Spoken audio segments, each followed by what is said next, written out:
Tic Tac 20. Hola a todos, qué gusto tenerlos en un nuevo episodio de Tic Tac 20. Hoy vamos a hablar de un tema que atraviesa fronteras, generaciones y culturas, la lectura.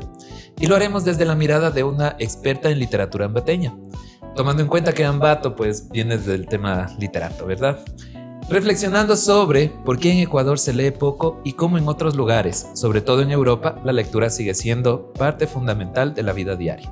Tenemos con nosotros hoy de invitada a la guapísima Diana Almeida, ex reina de Ambato en el año 2009. Ha sido directora del Comité Permanente de la Fiesta de las Flores y las Frutas desde el 2020 al 23, ¿verdad?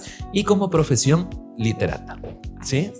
Bienvenida, Maravilla. Dianita, qué gusto tenerte aquí. Siempre puñito. Aquí es puñito. Bienvenida. Como mis hijos de un Eso. año, puñito. Puñito. Mira, muy bien. ¿Cómo estás, Dianita? Muy Bienvenida bien, a este muchísimas espacio. Gracias, muchísimas Qué gracias. gusto tenerte aquí. Sí, quiero como hacer mi agradecimiento. Lo que dije antes de cámaras, ahora sí frente a las cámaras, es la primera vez que me invitan a hablar en un espacio respecto a algo para lo que estudié, para lo que fue mi pasión, mi motivación. Claro que sí. En la juventud y ahora en la adultez también, como seguir redescubriendo distintas facetas que una persona creativa tiene. Así es. Y bueno, y tomando en cuenta que te has desarrollado también en ese ámbito, ¿no? Ya como directora del Comité Permanente, tenemos claro que has venido trabajando con mucho creativo, pero vamos a hablar un poquito de este tema porque sí es bastante complejo y yo voy desde el hecho de que me ha pasado a mí, estudié en el extranjero y aquí te das cuenta de que todo el mundo anda con el teléfono, mientras en el extranjero te da vergüenza sacar el teléfono porque todo el mundo anda con un libro en la mano. Entonces, es ese el tema que vamos a desarrollar y por eso sabemos que la lectura ha sido históricamente un puente entre el conocimiento y la imaginación, pero hoy enfrentamos un fenómeno preocupante, la pérdida del gusto por leer, especialmente en nuestra sociedad ecuatoriana. Mientras en países europeos las librerías están llenas y los trenes rebosan de lectores, aquí vemos cada vez más celulares y menos libros en las manos de la gente. ¿Es una cuestión cultural, económica o simplemente generacional? Este episodio busca explorar las razones de esta brecha. Así que vamos a hablar de ese tema. Cuéntanos, Dianita, en primera plana, ¿cuál es tu comentario sobre esto? ¿Qué opinas sobre el ecuatoriano de teléfono y no de libro? Bueno, yo creo principalmente que más allá de un tema cultural, la lectura se desarrolla como un hábito. Es como, porque ahora hay corredores, porque la gente empezó a salir a correr. Okay. Y los hábitos se forman constantemente si lo practicamos dentro de un lapso de 21 días. Lo tienes que hacer. Es lo que dicen es lo que libros, dicen estudios científicos que apoyan esta teoría, que si lo practicas durante 21 días, para el día 22 y en adelante ya se vuelve como un hábito. La lectura es exactamente igual. Pero también creo que si es que eres disciplinado, ¿no? Porque por más 21 días como que hagas... cualquier hábito. Como cualquier hábito. Porque se te si yo acabó. empiezo el gimnasio 21 días y el día 22 y luego el Mira, 25, qué pereza, ya me gana las cobijas. Y como cualquier hábito, creo que igual es la lectura. Pero sí creo que hay un tema específicamente pedagógico aquí en nuestro país. No he tenido la oportunidad como de ver cuál es la malla curricular, sobre todo en los colegios y en las escuelas de otros países. Estudié un periodo corto en Argentina y sí me doy cuenta que en nuestro país la pedagogía, pedagógicamente hablando, no está diseñada para fomentar la lectura de manera dinámica. Es que, claro, a la final termina siendo por obligación, no por gusto. Claro, y es que yo, justamente lo que mencionaste antes, soy licenciada en Lengua y Literatura, pero es pedagogía en Ciencias de la Educación. Soy especializada para clases de colegio, básicamente, para los adolescentes. Mi joven profesora. Y suena de fondo. No, lo que pasa es que yo me di cuenta Yo me di cuenta que cuando uno preparaba las clases, en realidad uno tenía que darles la Odisea, la Ilíada, Comandá, y son libros que uno sí debe familiarizarse por cultura general, pero una vez de que ya hayas tomado el hábito de la lectura como propio, como tuyo, entonces a mí se me hacía tan poco amigable decirle a chicos de 15, de 16 años, a ver, vamos a hacer un análisis extenso de la Ilíada y la Odisea, cuando leí, lo hice con muchísima dificultad, sobre todo porque el lenguaje que maneja en esa época, cuando yo estaba en el colegio, no había tantas adaptaciones literarias y la narración era todavía muy lejana a lo que yo hablaba, ¿no? Claro. Como pasa con el Quijote de la Mancha. Claro, está en el español de España. Entonces, joder, tío. Exacto. Entonces, sí siento que esta brecha, haciendo un paralelismo con otros países, se da porque nuestra malla curricular no está diseñada para crear este hábito en los jóvenes. Porque probablemente si yo le digo, a ver, digamos, a Leri le gustan los carros, necesito que me busques 2 opciones de libros que hablen de carros. Dame 2 opciones. De esas 2 opciones vas a leer. Vamos a empezar con uno. Y seguir involucrando este hábito. Entonces, yo cuando tenía la oportunidad de dar clases como docente, claro, yo empezaba con un libro que a mí me encanta empezar con este libro, sobre todo para ver, entender la cosmovisión del joven y del adulto, porque todos entienden de distinta manera, incluso para los niños hay el libro que es El Principito. Ay, yo iba a decir La Divina Comedia. No. El Principito es un libro súper amigable para todo tipo de edad. Ya, eso te iba a decir, pero luego también, no sé, yo he visto comentarios de ¿cómo se dice? De gente que hace literal comentarios de libros. Entonces dicen que el libro del Principito no es para niños, sino para adultos. Sí, definitivamente el libro El Principito fue creado por un adulto para adultos. Pero lo puede leer un niño, pero que lo lea una persona adulta lo entiende mejor. Lo entiende de distinta manera, porque tu cosmovisión no es la misma que la de un niño. Probablemente si yo le doy a mi hijo de 10 años El Principito, él va a pensar que sí, va a ver el dibujo y va a decir efectivamente eso es un sombrero y no es un elefante. Y el adulto dirá, no, eso es una gorra, eso es un sombrero, y así, porque hay distinta percepción. Pero es un libro que se adapta perfectamente a un niño, pero también a un adulto. Un adulto no va a decir, ay, estoy leyendo las fábulas de Esopo. No va a decir, no va a pensar eso. Entonces, yo creo que esto de que ahora vemos más contenido celular, primero porque ya estamos acostumbrados a que la información sea inmediata, sea rápido. Pues vemos a través de Reels, de TikToks, que vos ves la transformación de una casa. Algo con lo que yo estoy medio obsesionada ahora es ver cómo la gente limpia desastres. O sea, me da mucha satisfacción ver esto, ¿no? O sea, ¿vos te satisface ver cómo sacan una espinilla? No, más o menos. Es que hay gente ya que son gustos de señora. Ya me adelanté. Pero digo, es esta inmediatez que te da el medio informático actualmente, ¿no es cierto? Entonces, claro, la lectura es un poco más lento, pero algo que siempre va a sobrepasar que nada va a sobrepasar la lectura es absolutamente nada, ni lo audiovisual, ni siquiera las artes plásticas, porque el libro juega directamente con tu imaginación. Y tu imaginación, la de todas las personas, no tiene límites. Entonces, cuando uno puede tener esta facilidad de guiar al adolescente, al joven, al adulto mismo a descubrir este tipo de juego con la imaginación, en realidad yo creo que sí le iríamos tomando un poco más de gusto. Al igual que todos los hábitos, lo que estábamos diciendo antes, la lectura, si no se ejercita, se pierde. Totalmente. Yo antes tenía una media aproximada de 2 libros mensuales. Ahora leo 2 libros al año. Ay, mentira, en realidad ¿sí? sí. También ya su hábito diario. Pues, sí, lo que pasa es que también a través de los procesos hormonales que vivimos las mujeres en el embarazo y en la lactancia, nuestro cerebro sufre una reacomodación de información. Entonces a mí se me hace muy difícil ya retener muchas cosas y me frustro cuando estoy leyendo algo, ya no me acuerdo. Y otra vez repites, exacto, y vuelvo a leer y entonces digo, bueno, mañana voy a continuar. ¿Y en qué me quedé? Y vuelvo a leer. Entonces en realidad vuelvo y releo. Esto específicamente en mi caso. Entonces, y ahí con esto les digo, porque soy una persona que leía muchísimo, y después por diferentes cosas de la vida, por la parte laboral, por la parte familiar, ya empecé a bajar y ahora se me hace muy difícil ya tener como vivos llenándome, porque digo, ya mismo voy a acabar. Y en realidad estoy cerca al final. ¿Cómo comenzó? Ya, entonces tengo que regresar al principio porque, bueno, soy de las que subraya, de las que saca notitas, de las que hace todo el aparataje. Entonces, y vamos a hablar, y vamos a hablar luego un poquito. Solo un comentario nada más. Porque, por ejemplo, hay temas de libros físicos y digitales, ¿no? Justo el tema de rayar y cosas así. Ya hablamos ahorita. Pero ahorita la parte es del rol de la educación en el hábito del lector. En Ecuador la educación se ha centrado muchas veces en leer para memorizar, no para disfrutar. Esto genera rechazo hacia el libro desde la niñez. En contraste, en países europeos, los planes educativos buscan que los estudiantes relacionen la lectura con placer, imaginación y crítica social.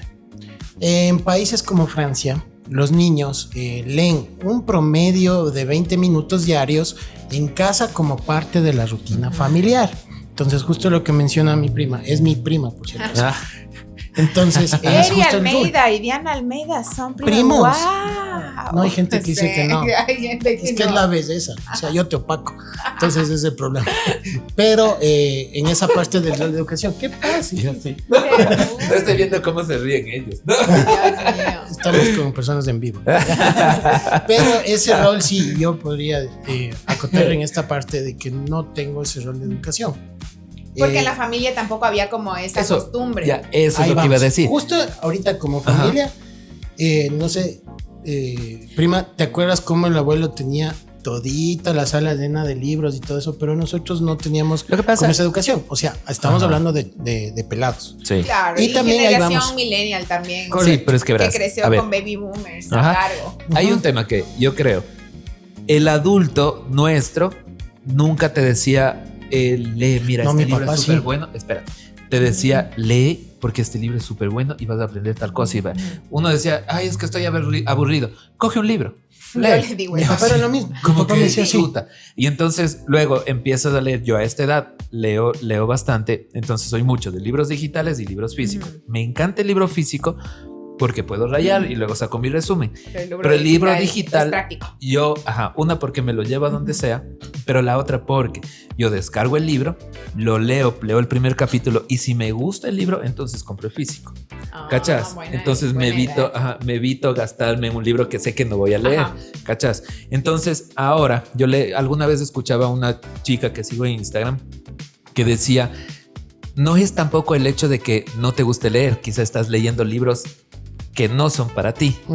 Entonces, si quizá escoges temas que no están relacionados a lo que te gusta, decía, entonces haces un como que mierda, no, es que no, la lectura no es para mí. Sí, la lectura definitivamente debe ser como las personas. Si vos estás con cierto grupo de amigos y dices, ay, ¿sabes qué? No me cayó, no insistes, no estás ahí, no, ahora sí me va a caer, nada, no te cayó y al menos en la adultez ya no hay más, o sea, simplemente todo bien, no es el lugar en el que quiero estar. Lo mismo pasa con los libros, o sea, no puedes intentar engancharte con algo que simplemente no va a fluir porque justamente eso no va a fluir. Y algo de que hablábamos de los hábitos es, yo no tuve como esta tradición de sentémonos a leer, pero mi mami era una persona que leía muchísimo. Ella leía literatura cristiana, entonces yo en la casa siempre tuve como un montón de libros que tenían que ver relacionados con nuestra fe y mi mami todos los días lee la Biblia. Bueno, hasta el día de hoy leía la Biblia, sigue leyendo la Biblia. Se sabe de memoria ya. Entonces, pero ¿sabes qué? Yo sí creo que no hay mejor educación que el ejemplo. Sí. Y yo aprendí. Sí. Mi mami nunca en la vida me dijo, ve, léete nada. Mi mami, yo le vi leer. Y era la curiosidad, y mi hermana también tiene un excelente hábito de lectura, entonces yo les veía a esas leer, y de la curiosidad, entonces yo de chiquita leí un montón de libros, pero así como por inercia, y fui muy familiarizada hasta que después ya uno ya descubre a Cortázar, a Borjas, a Pablo Neruda, si es que quiere por ahí enamorarse. Me acuerdo que en la época de mi hermana, cuando ella era muy joven, se puso de moda esto de Carlos Cuauhtémoc, que salió Juventud en Éxtasis y todo. Luego salió Paulo Coelho, bueno, y un montón de escritores que tienen un tipo de lectura fácil de digerir, y estoy hablando de que yo tendría 12, 13 años, 14 libros años. Cortos, y probablemente no era ni siquiera la literatura adecuada para mi edad. Sin embargo, se fue creando un hábito, y yo lo que hago ahora con mi hijo de 10 años, él tiene permiso de tener la tecnología hasta las 8:30, y si no tiene sueño a las 8:30 le digo, lee. Entonces, de chiste en chiste, se va acabando, se va leí. Pero qué bueno que se traiga ese rato las letras, o sea, que tenga ese hábito. Y yo siento por ahora que como que le estoy un poco presionando, no es que, ojo, no digo, mi hijo se siente y se nada. No. Yo le presiono y básicamente medio que le obligo. Y si ustedes, vos que le conoces al Ezequiel, el Ezequiel tiene un vocabulario súper fluido para sus 10 años. Y es una máquina, loco. Es un señor chiquito. Es un abogadito, le decía un amigo, es un pequeño abogado. Entonces él tiene el vocabulario. Entonces parte de la lectura, más allá de darnos esta facilidad de darnos muchas como habilidades cognitivas, te da mucha fluidez en el tema del vocabulario y entendimiento. Además de que ejercita todo el tiempo tu memoria. Total. Entonces todas estas desventajas están como desconectadas del sistema educativo, que yo digo es imposible que les exijamos a nuestros adolescentes a leer libros que no digo que no hay que leerlos, obvio que hay que leerlos, pero hay que leerlos posteriormente para cuando uno necesite ya saber temas de cultura general. Pero si queremos crear un hábito, e incluso la lectura, porque ahora tienen tanta información en videos y en videos cortos, que cada vez esta brecha de que ustedes hablan simplemente se está haciendo más grande, porque si vos le preguntas a mi hijo cómo hacer agua potable si estás en el Polo Norte, sabe cómo hacerlo, porque vi en un TikTok y toda la información. Entonces yo incluso leí que era súper importante que los niños no vean videos tan cortos, niños ya grandes. Lógicamente las pantallas súper ya en contra de la realidad, será otro tema de podcast, pero estos videos cortos en realidad hacen que se aburran. Entonces la literatura simplemente está cada vez más lejos de estas generaciones por un tema de hábitos. Entonces es súper importante como que a ver qué te gusta, lo que yo te decía, y eso yo aplicaba en los colegios. ¿Qué les gusta? A ver, ya esto, ya, listo. A ver, mañana me traen 2 opciones de esta temática, ya no, a mí sí me gusta el romanticismo, ya, veamos algo. No, es que a mí me gustan los carros, no, es que a mí me gusta la música, ya, veamos algo. Y ir buscando algo que sea mucho más amigable para los chicos antes que para cumplir con una malla, ¿no? No, es que justo ahí mencionas esa parte de lo que es lo digital con lo físico, totalmente.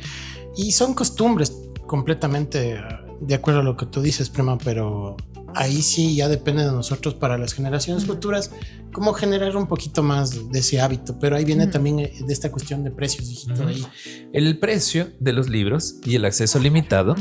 Otra barrera en Ecuador es el costo. Así es. Un libro en una librería puede representar el 10% del salario básico. Sí, obviamente es fuerte. Es inaccesible. Mientras que en Europa, gracias a subsidios, ferias y bibliotecas, el acceso es mucho más democrático. Dato curioso, en Alemania existen más de 9,000 bibliotecas públicas, muchas de ellas con acceso gratuito, mientras que en Ecuador apenas llegamos a unas 200. Y hay que tomar en cuenta que sí ha habido proyectos, ¿no? De bibliotecas móviles en donde tú, entras, pides prestado el libro, lo devuelves y siguen rotando estas bibliotecas como tipo campers, ¿no? Ya. Pero también hay, yo vi últimamente, creo que en el mall, hay un espacio en donde vas a intercambiar libros, dejas uno, te llevas otro. Y creo que hasta cierto punto ya se está tratando de introducir esta nueva tendencia de lectura. Entonces, para mí sí es importante porque, ya te digo, como caso personal, cuando yo estudié fuera, en España, sí, no, y luego la vergüenza. Porque tú entras al metro con tu teléfono y estás leer en el teléfono viendo tonterías y todo el mundo está con un libro. Entonces vos dices, espérate, aquí sí hay algo raro, mira. No. La gente desconectada. Pongan atención. No les obligues.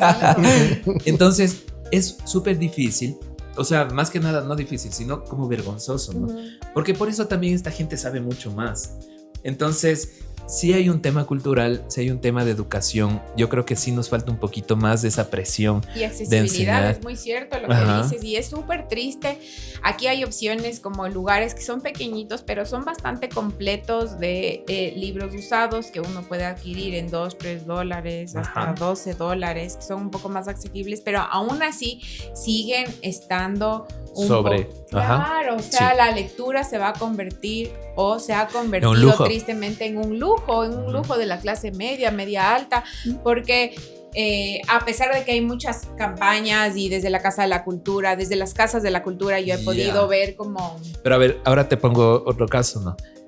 Clase media, media alta, para pagarse un libro, pero sin embargo hay full gente de clase baja que tiene un smartphone y se paga su plan de teléfono. La casa de caña y tienen la mamá de los televisores. Entonces, literal. No miento. No es broma. Entonces, sí es como medio contradictorio. O sea, sí va también al tema cultural. Yo creo que sí es un tema de educación. Yo creo que aquí es falta de estrategia también, pana. ¿Por qué? No sé si ustedes se acuerdan cuando nosotros no teníamos la ventaja del internet, teníamos que irnos a las bibliotecas, teníamos que ir a consultar, a investigar. O sea, yo creo que pongámosle difícil la cosa. Sí, hasta que apareció Encarta. Hasta que apareció Encarta y Encarta nos abrió un mundo nuevo de información. Pero sí, me acuerdo.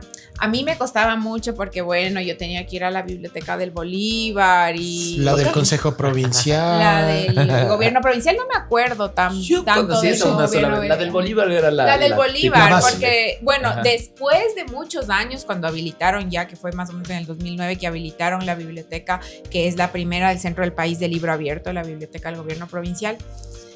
Pero aún así digo... ¿Qué pasó con...? No te asustes. Eso lo sé. Es que el tiempo aquí es oro. Sí, hagamos. ¿Qué pasó aquí como estos tipos de accesibilidad? Entonces yo digo, vuelvo, la educación es la base. La malla curricular debe estar creada para unir al alumno con el hábito de la lectura. Entonces, que sea todo más dinámico. Los textos son extremadamente pesados, y digo pesados porque son poco amigables para los chicos. Ahora, ponerles solo fotos, no me refiero a eso, sino que... una lectura más simple. Una lectura un poco suave. Más simple, más suave y que atraiga un poco más la atención. Lógicamente que crear este tipo de cosas implica una inversión económica y ahorita precisamente en este momento como que no estamos poniéndole la educación en el lugar en el que debería estar. Justo hablando de esa metodología que yo digo, pongámosles un poco más difícil el tema del estudio. En esto, que vayan a consultar el libro tal y este asado cocinado, tengan la tarea, o sea, de buscar ese libro, ¿no? Ahora, yo quiero como comentar, he visto un TikTok, un profesor que les enseña con reggaetón, loco. Ajá, de ley, qué cosa. No sé si tú has visto eso. Hace un rapeo de la historia. Hace un rapeo, pero con reggaetón. Y les da, o sea, es un profesor de historia. Ajá. Y le mete un flow, pero buenazo, y los muchachos y pa. Y saben. O sea, ahora, como digo, la metodología para poder aprender y estudiar creo que es bastante flexible. Entonces, no sé qué piensas tú. O sea, creo que tienes más herramientas ahora que ya tengamos como un poco más Tenemos a Bad Bunny.